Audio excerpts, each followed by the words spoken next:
resources of the world, I think that falls to the groups who are, sort of the most fit to control it. And I've already stated before why I think the Western system should be and remain to be the dominant system in the world. And I think, thinking of it that way, we have a moral imperative to control those resources.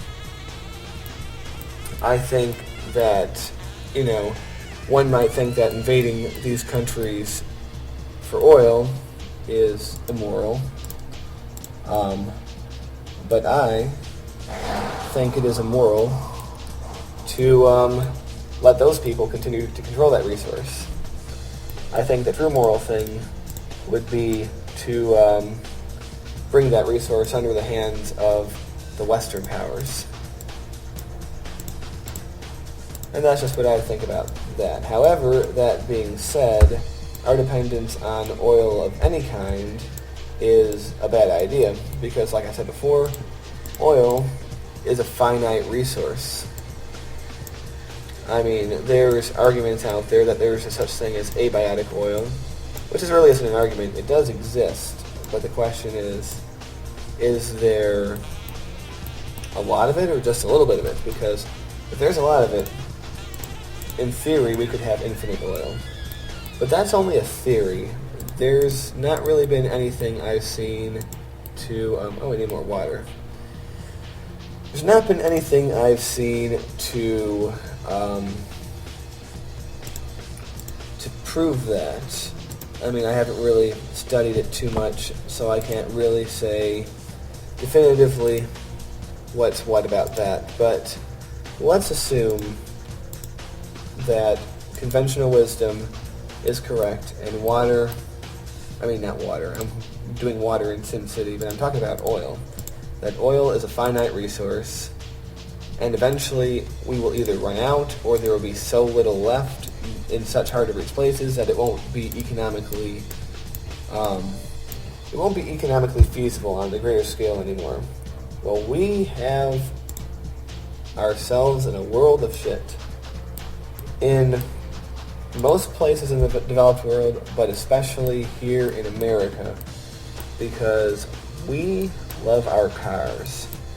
And we've built an entire society, basically, since World War II, based on car culture. And that's all fine and good when you have plenty of oil. But I mean, to be honest, though, it's not all fine and good. It's, I think it's alienating, and it causes people to be dependent on, cars and vehicles. Like, I don't think it's good on its own, but it's going to be a lot worse than it already is if we have an oil crisis. And already we are seeing a change in the way we think about it because, well, let's be honest, gas prices are higher than they used to be. As recently as the 90s, gas prices were in the 90 cents to $1 range for about the whole decade. And I know this because I was alive and a little kid who looked out the window and saw that gas was about $1. Like, I used to, in my mind, race the gallon number and the price number. So I used to watch those numbers race, and sometimes the price would go faster, and sometimes the gas would go faster because it was always around $1. So it was always within that range. But then, when I first got my driver's license in 2002, that is when gas first,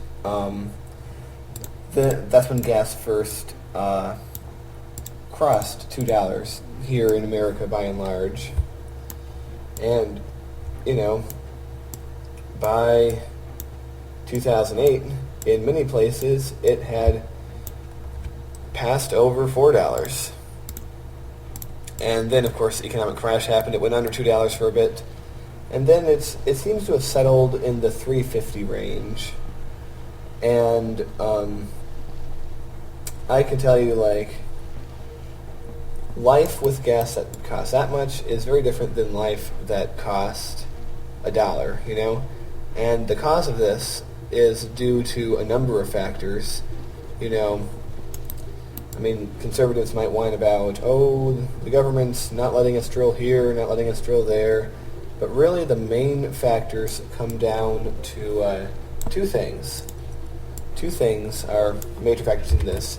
The rise of China, and to a lesser extent India, is really increasing the demand for oil. And number two, freaking OPEC, which basically has a stranglehold on the resource. And like I said before, we really shouldn't be letting these people control the oil resources in the world. So that's a problem. And hopefully things like, you know,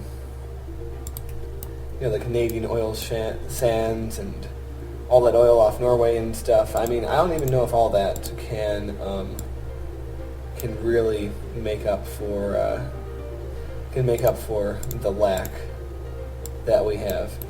But like I said before, we have built our society around the automobile. And what happens in a theoretical future, which isn't very theoretical, it's very likely that oil is not as available as it once was.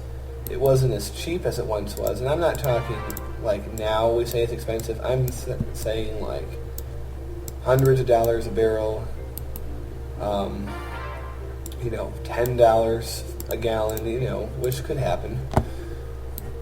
In that situation, we would be screwed, because if you live in a major, in the suburbs of a major city, which about half of all Americans do now, you are dependent on cars to get around. And when car culture becomes not feasible anymore, people are going to be forced to re-urbanize, and these vast suburbs that we have are going to be the slums of the future. I can tell you, if you live in a nice suburb with a nice big plastic house and,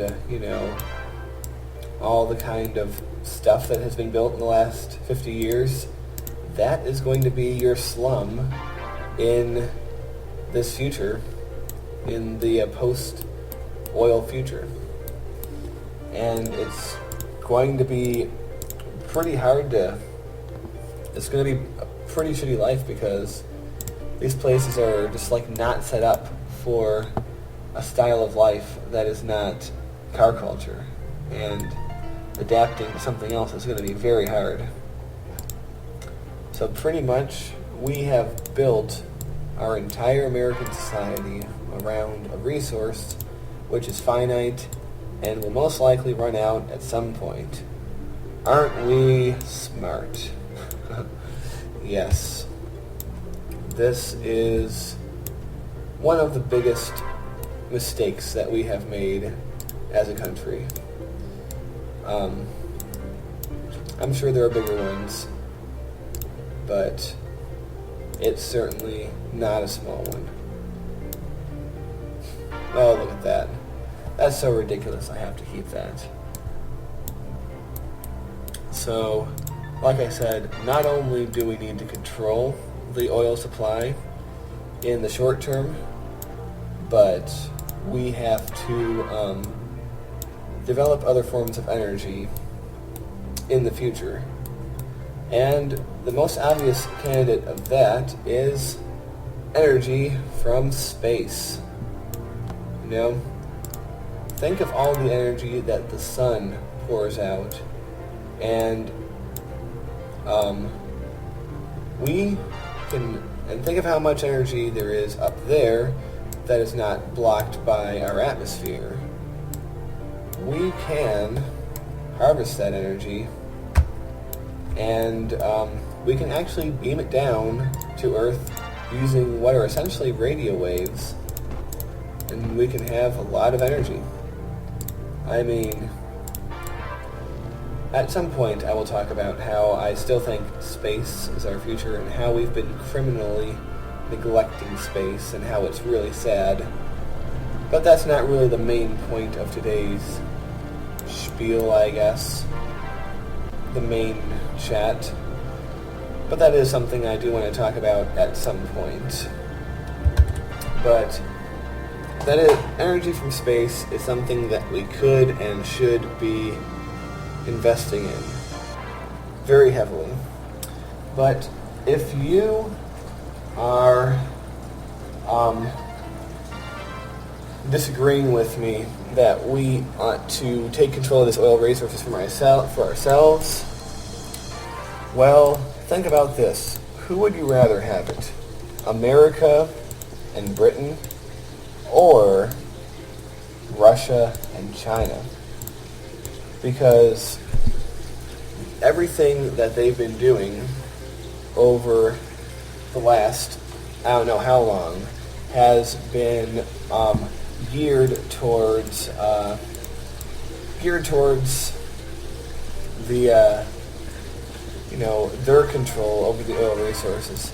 I mean, why do you think that Russia and China have been so supportive of Iran, and have made no more than lip service to, oh, Iran, bad, bad, bad. You were a bad boy, Iran, and then just turning their head and giving them a big old wink. Why do you think they're doing that? They're trying to cozy up to Iran, and so they can be good buddies in the future. Whereas we, meanwhile, in our naivety, are sort of just making enemies of all these people without actually doing anything to stop them. I mean, we basically took over Iraq, more or less, but we didn't have the guts to sort of just set up what essentially would be a puppet government. We just never, we're just too nice and too, I don't even know what word I'd use in this modern age. And yes, I am going so-called Gabwubby style with these houses over here, just for a little area. But yeah, especially Russia, because you have to think, Russia has been at this for a very long time, fostering relations with the Arab world. Think of this.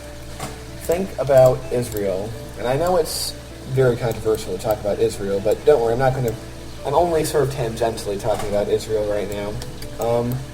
The Soviet Union supported the creation of Israel.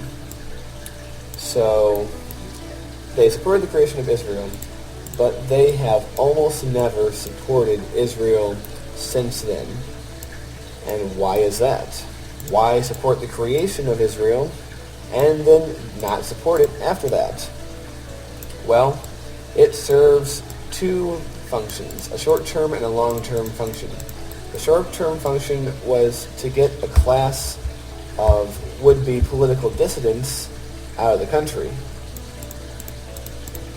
And they basically did what Nazi Germany couldn't do, and just send their Jews elsewhere. And the Soviets achieved this. First they tried to give them, the Jewish Autonomous Oblast, or whatever it was called, way out in the Far East, and no Jew wanted to go there. Would you want to go there? I wouldn't want to go there. No one wanted to go there. So the Russians supported the creation of Israel, and so many of the Jews in Israel today are descendant from Russians, the Russian Jews. So the Russians wanted to get out what they thought of as a subversive section of their population out of their country. But then, by having Israel there, which Russia knew that America would never not support Israel because of the very powerful and well-entrenched Jewish lobby in America, they knew that we would never not support Israel. So they knew that America would have problems with Arab countries in the future. Meanwhile, good old Russia would come on in and be pals to the Middle Eastern Arab countries.